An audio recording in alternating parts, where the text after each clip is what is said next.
नमस्कार। आज हम चर्चा करेंगे एक बहुत ही कॉमन बीमारी डिमेंशिया, जिसको कॉमनली हम लोग अल्जाइमर डिजीज़ के नाम से भी जानते हैं। हालांकि डिमेंशिया के बहुत सारे कारण होते हैं अल्जाइमर्स डिजीज़ के अलावा भी, जिसके बारे में हम कभी बाद में चर्चा करेंगे।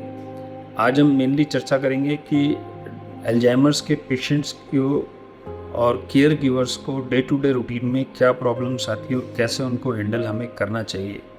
डिमेंशिया एक बहुत ही कॉमन बीमारी है। यदि हम वर्ल्ड ओवर इसके इंसिडेंस की बात करते हैं तो करीब 10 million new cases every year होते हैं।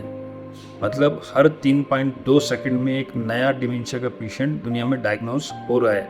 और हम इंडिया की बात करें तो इसका प्रेवलेंस है 7.4%, यानी करीब 8.8 मिलियन पेशेंट्स डिमेंशिया के इंडिया में हैं। तो हम देखते हैं कि इसके जो केयर होती है पेशेंट की, एक मल्टी डिसिप्लिनरी अप्रोच लेकर के हमें चलना चाहिए, जिसमें डॉक्टर के अलावा ऑक्यूपेशनल थेरेपिस्ट का रोल रहता है। ऑक्यूपेशनल थेरेपिस्ट को क्या करना होता है, वो आपका घर की विजिट करता है और घर पर एक सेफ़ एनवायरनमेंट कैसे जनरेट करना है इसके बारे में आपको गाइड करता है। क्योंकि डिमेंशिया के पेशेंट्स में गिरने का, फ्रीक्वेंट फॉल्स का, एक्सीडेंट होने का डर रहता है। तो घर के एनवायरनमेंट में अपने को क्या क्या चेंजेस करने हैं इस बारे में वो अपने को गाइड करता है। हमें घर के एनवायरनमेंट में भी चेंजेस करने होते हैं। कुछ ऐसी डेंजरस चीज़ें हैं जिनसे कि पेशेंट खुद को या दूसरे को नुकसान पहुंचा सकता है। क्योंकि डिमेंशिया में खाली याददाश्त की कमी नहीं होती, पेशेंट को psychiatric problems, psychological problems, behavioural issues, social issues भी आते हैं। तो कई बार कोई चाकू वगैरह या कैंची, कोई नुकीली चीज़ हाथ में आ गई जिससे वो नुकसान कर सकता है। अपने कार की, बाइक की चाबी भी अपने को संभाल के रखनी होती है। कई बार पेशेंट्स चाबी लेके निकल जाते हैं वो गाड़ी लेकर के, और वो क्योंकि भूलने की बीमारी है वो वापस लौट के नहीं आ पाते, उन्हें रास्ते का नहीं आइडिया लगता है। तो ऐसे इन चीज़ों का हमें ध्यान रखना है। पेशेंट्स की डेली एक्टिविटीज़ में पेशेंट के साथ हमारा बिहेवियर सिंपैथेटिक होना है। एक कम्युनिकेशन स्किल्स हमारी बेटर होनी चाहिए। पेशेंट से जब भी आप बात करें तो एक आई कांटेक्ट बना करके बात करें, ताकि उन्हें एक नेग्लेक्टेड फील ना हो, और स्लोली क्लियर वॉइस में बात करें और सिंपल छोटे सेंटेंसेस में उनसे डिस्कशन करें। सिंपल टास्क पेशेंट को देना चाहिए, कॉम्प्लिकेटेड टास्क नहीं देना चाहिए। क्योंकि सपोज जैसे पेशेंट को हमने बोला कि आप जा करके फ्रेश होकर के ब्रश व्रश करके नहा के आ जाएं, फिर अपन नाश्ता करेंगे। अब ये पेशेंट के लिए कॉम्प्लिकेटेड टास्क हो गया। आप पेशेंट को सिंपल टास्क दें, आप जाके फ्रेश होके आ जाएं, बाद में आप बोलें आप अपना नहा लें, देन नहा के आ जाएगा तब बोलें आप ब्रेकफास्ट के लिए आ जाएं, तो वो फॉलो कर पाएगा। एक साथ आपने दे दिए तो वो कन्फ्यूज़ हो जाएगा और कुछ का कुछ करेगा, तो आप भी इरिटेट होंगे। तो ऐसा हमें नहीं करना है। पेशेंट को डेली एक्सरसाइज के लिए एनकरेज करना है। ऐसा माना जाता है कि एक्सरसाइज करने से डिमेंशिया में भी इम्प्रूवमेंट आता है। इसके अलावा डेली एक्सरसाइज करने का फ़ायदा होता है, पेशेंट की स्ट्रेंथ मेंटेन रहती है, कोऑर्डिनेशन मेंटेन रहता है, और कार्डियोवास्कुलर हेल्थ भी, यदि डाइट और एक्सरसाइज प्रॉपर है तो वो मेंटेन रहती है। तो इन चीज़ों का हमें ध्यान रखना है। पेशेंट को डिफरेंट एक्टिविटीज़ में एंगेज करके रखें। पेशेंट के शौक के हिसाब से आप कर सकते हैं। किसी को डांसिंग में, सिंगिंग में, पेंटिंग में, कई बार गार्डनिंग का शौक होता है, कुकिंग का शौक होता है। तो इससे पेशेंट का मूड, बिहेवियर थोड़ा सा इम्प्रूव रहता है। पेशेंट का नाइट टाइम शेड्यूल भी एस्टेब्लिश करना चाहिए। एक फ़िक्स टाइम पर सोने की आदत डालें। कंफर्टेबल बेड हो, कंफर्टेबल एटमॉस्फेयर हो, इन चीज़ों का ध्यान रखें। जब पेशेंट सोने के लिए जा रहा है तो आप बगल के कमरे में बैठ के ज़ोर ज़ोर से तेज़ आवाज़ में बातें नहीं करें, तेज़ आवाज़ में टीवी नहीं चला के रखें। कई बार रात में खाना खाने के बाद किचन में बर्तन साफ़ करने की, रखने की आवाज़ें आती रहती है। तो इन चीज़ों का हमें ध्यान रखना चाहिए ताकि पेशेंट कंफर्टेबली सो सके।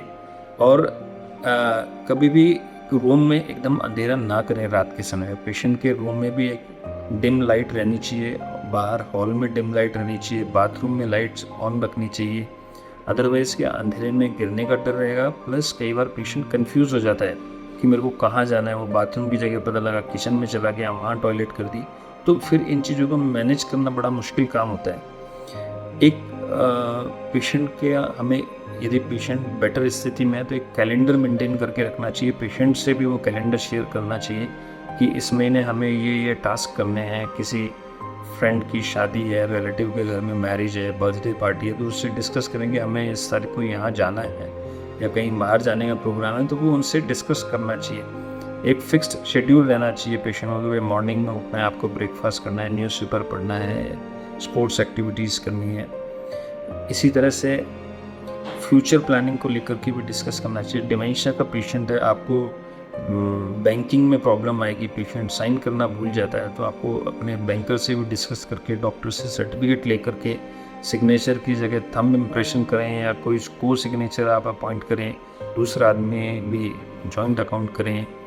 या कई बार लीगल इश्यूज़ होते हैं, कोई प्रॉपर्टीज़ को लेकर के इश्यूज़ हैं, तो वंस आप डिमेंशिया आपको हो जाता है तो आप कोई भी लीगली ओपिनियन देने के उसमें नहीं रहते हैं, एलिजिबल नहीं रहते हैं। तो ये चीज़ें भी आप अपने लीगल एक्सपर्ट से डिस्कस करके करनी चाहिए। पेशेंट के साथ साथ हमें जो केयर कीवर्स हैं उनके लिए भी कई बार प्रॉब्लमेटिक इशू हो जाते हैं।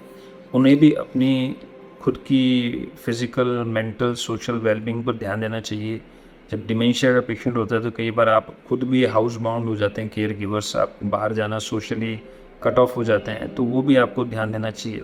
ऐसे में आप अपने फ्रेंड्स या family members, other family members की भी हेल्प ले सकते हैं। आप रेगुलरली एक ही काम डेली करेंगे तो you also need some break. तो आप अपने फ्रेंड से या अदर कजिन्स वगैरह, ब्रदर सिस्टर्स हैं, उनसे बात कर सकते हैं, भाई 2 दिन आपको इनका ध्यान रखना है, हम 2 दिन के लिए बाहर जाएंगे या ब्रेक पे जा रहे हैं, हॉलिडे पे ले जा रहे हैं। तो इस तरह से एनवायरनमेंट आपको बनाना होता है।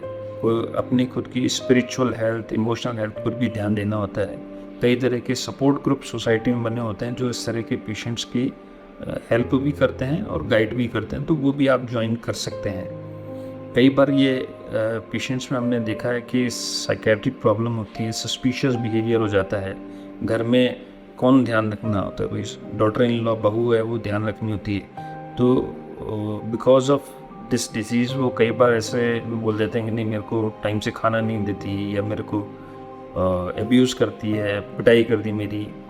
ये इस तरह के हेलुसिनेशंस पेशेंट को होते हैं। तो हम अपने पेशेंट्स, केयर गिवर्स को गाइड करते हैं कि आप जो क्लोज फैमिली मेम्बर्स हैं वो बैठ करके इस सिचुएशन के बारे में डिस्कस करें, ताकि कभी ऑकवर्ड पोजीशन का सामना नहीं करना पड़े। क्योंकि पेशेंट तो अंडर हेलुसिनेशन कभी भी कोई मिलने आया बोल देगा साहब मुझे, तो मारते हैं, पीटते हैं, ध्यान नहीं रखते।